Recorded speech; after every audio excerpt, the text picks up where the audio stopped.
bienvenue dans ce podcast. Nous sommes très heureux de vous retrouver aujourd'hui. Grave. Après des moments de répétition, ça fait plusieurs jours, plusieurs mois qu'on est sur ce projet et enfin on peut le commencer. Je sais pas toi, mais moi je suis super contente d'être là. J'ai la pêche, franchement, on est content et franchement, on espère qu'avec vous, ce sera une belle aventure avec des rebondissements et des moments extraordinaires. Et franchement, moi, je vais pas vous cacher, je suis un peu stressée. Du coup, si je parle vite, c'est pour ça. Mais en tout cas, je suis très heureuse aussi d'être là parce que c'est une aventure qu'on attendait et qu'on est content de commencer. Et on va entrer dans le vif du sujet. Pourquoi on est là, qui on est déjà pour commencer, histoire de se présenter. Donc, je te laisse commencer. Alors, bonjour, moi c'est Jean-Daniel, j'ai 27 ans, j'ai fait des études de finance de marché, donc j'aime bien la bourse, le trading. T'as compris, j'aime bien l'argent. J'aime aussi la danse. C'est très important. Effectivement, tu connais. J'aime la danse, bon, souvent l'amour n'est pas réciproque, et j'aime bien la lecture. Et c'est surtout pas danser. Franchement, l'amour n'est même pas réciproque du tout. Vraiment, c'est pas grave, mon âme est restaurée. Du coup, moi, c'est Asita, j'ai 23 ans, je fais des études d'architecture d'intérieur. J'aime tout ce qui est balade nocturne, du coup, balade faut dans arrêter Paris, tu d'ailleurs. connais. Oh, ça va. Mais en tout cas, ouais, je fais plus attention maintenant. J'aime la musique, j'aime la danse, mais bon, comme lui aussi, mon corps ne suit pas forcément le mood. C'est un peu ça, hein. C'est vraiment ça, la présentation que je peux faire. Du coup, pourquoi on est là aujourd'hui? Pourquoi ce podcast? Quel est le nom du podcast, du coup? Donc, pour commencer, quel est le nom de ce podcast? Le nom du podcast, c'est YAL, Y-A-L, parce que vous êtes aimés. Donc, c'est un peu l'idée qu'on veut de ce concept. En fait, c'est parti d'un constat clair, c'est que aujourd'hui, les jeunes ne s'apprécient plus vraiment, c'est plus des relations superficielles. On a du mal à avoir des relations dans le long terme. Il y a beaucoup de disputes, parfois pour rien. Moi, je vais sur les réseaux sociaux, sur Twitter. Oh, Twitter. Il y a tout Oh, et n'importe quoi. Franchement. En fait, les gens, ils se clashent pour tout et pour rien. Et on oublie un peu les choses essentielles, on oublie un peu les valeurs fondamentales qu'on devrait avoir en tant que génération. C'est ça. Donc c'est un peu ça qu'on veut retransmettre dans ce podcast. Et franchement, pour ajouter à ce qu'il a dit, qui est totalement vrai, c'est qu'effectivement, on appartient à une génération où le manque d'amour et le rejet sont beaucoup présents. Et on n'a pas vraiment conscience de ce que c'est que le rejet jusqu'à ce qu'un jour, on constate par hasard des symptômes, bien on entend parler du rejet, on voit la description de ce que c'est, on se dit « Ah, mais en fait, je me sens rejetée, mais je n'avais pas conscience de ça. » Franchement, ce podcast, c'est principalement pour les personnes qui ont besoin d'amour, qui se sentent peut-être déjà aimées, mais qui ont besoin de beaucoup plus de doses d'amour, mais aussi pour les personnes qui ont besoin de motivation et d'encouragement. Moi, je sais que personnellement, mon langage d'amour, c'est de recevoir des encouragements, de voir des gens autour de moi qui me montrent qu'ils m'aiment par de petites attentions, messages, appels, et j'essaie de le faire. Donc, la majeure partie du temps, j'essaie d'appeler, d'envoyer des messages, et j'avoue que même avec des gens que je connais pas, quand je le fais, des fois, ça passe un peu comme de la drague.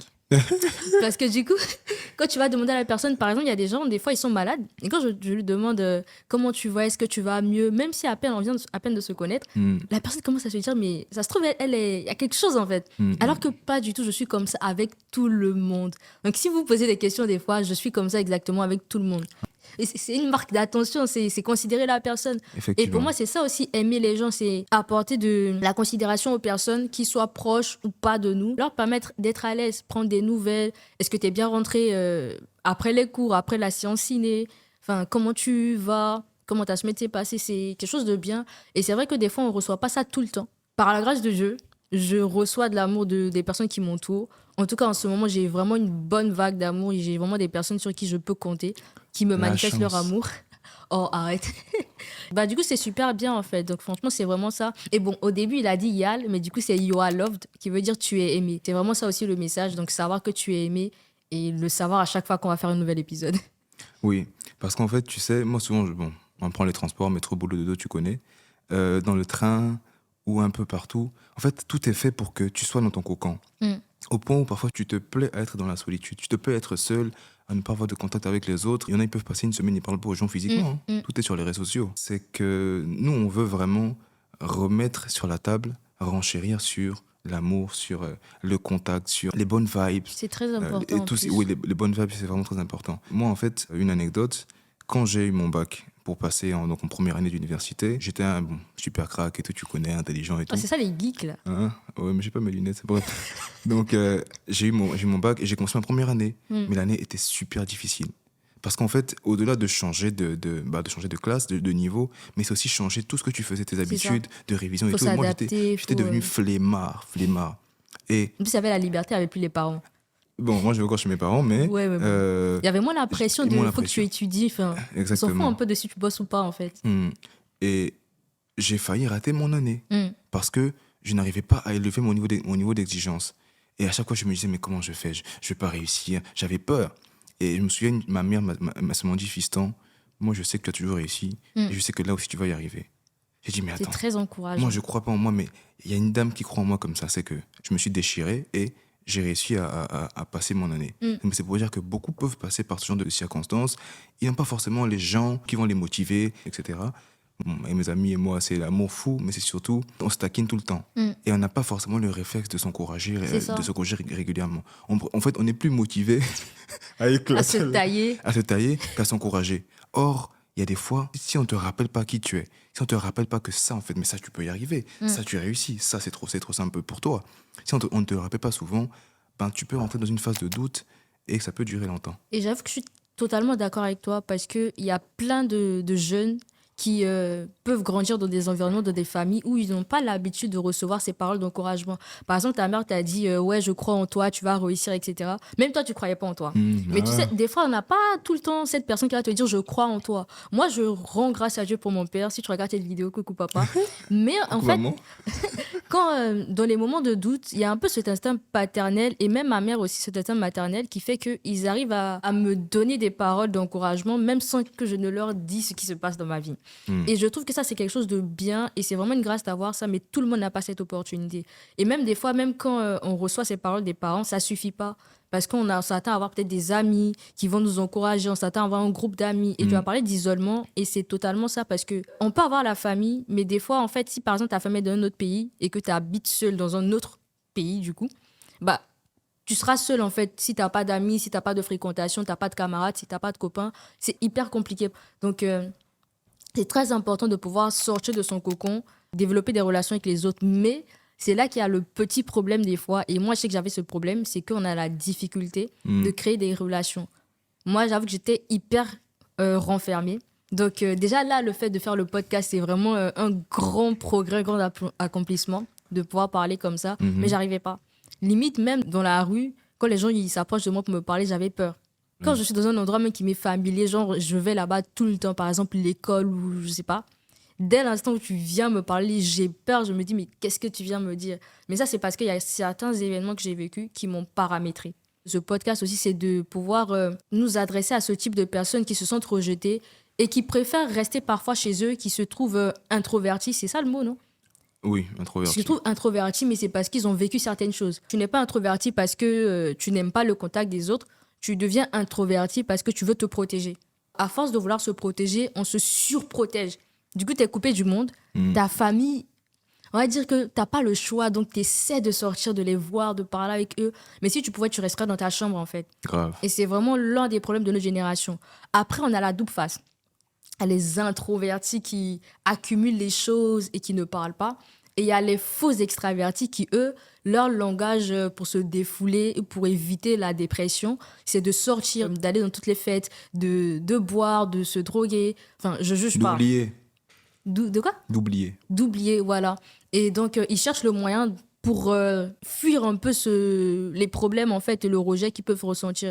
Et ils vont aller de relation en relation, être dépendants de la présence de certaines personnes.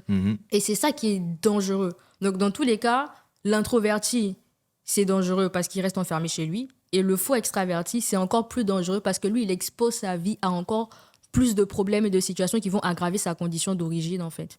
Effectivement.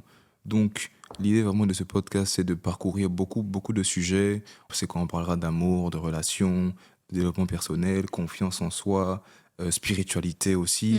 Un peu de science, un tout petit peu. Moi, j'ai déjà dit que je ne maîtrise pas ce domaine. Ok, on va apprendre ensemble. Donc vraiment, l'idée, c'est de faire un tour d'horizon complet et d'avoir une forme de safe place où on peut venir s'asseoir, on discute, on échange, on pose des sujets de long en large, on les décortique, on va en profondeur aussi des choses. Parce que, ouais, franchement, il y a trop de problèmes. Il y a trop de problématiques et je pense qu'on aura tellement de sujets à aborder. Et l'objectif, c'est pas d'aborder les sujets pour les aborder, mais c'est de les aborder et de transmettre, de déposer quelque chose. C'est-à-dire qu'on peut avoir des éléments clés par rapport à des situations qu'on a vécues qui pourront aider d'autres personnes. Et ensuite, on pourra inviter d'autres personnes, peut-être des spécialistes du comportement, du trouble du comportement, qui est un trouble qui est répandu dans la jeunesse, surtout parisienne.